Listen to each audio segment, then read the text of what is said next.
Labdien! Šī video virtuve mani sauc Žana. Šodien pagatavošu kabaču pankūks bez olām. Vajadzēs kabača, kartupeļu, milti, paprika, soda, sojas mērce un augeļļa. Kabačus un kartupeļus nomizo un sarīvē uz smalkas rīves.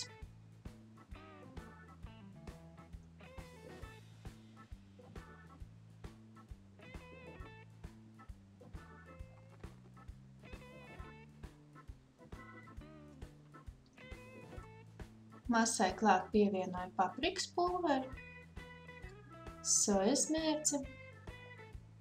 Sojas mērces vietā var sāli pielikt.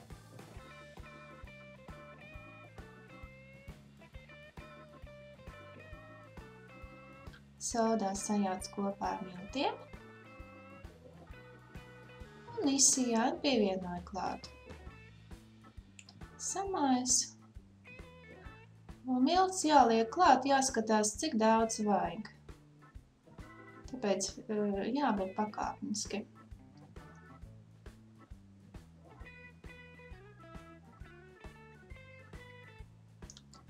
Man aizgāja 100 gramu miltu. Mīkla gatava, var cept sildu eļļu un ar karoti lieku pankūks.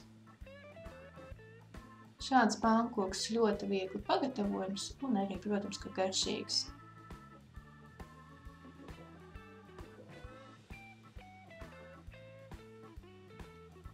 Cep no abām pusēm.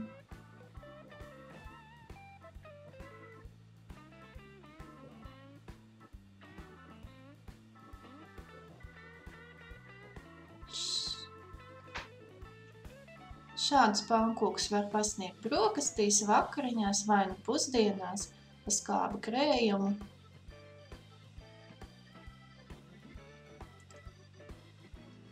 Kabaču pankūks bez olām gatavs.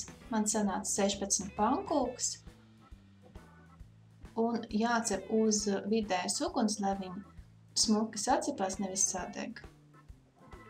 Lai jums labi garšo, veiksmi gatavošanā! Balsojiet, komentējiet, gatavojiet. Uz tikšanos!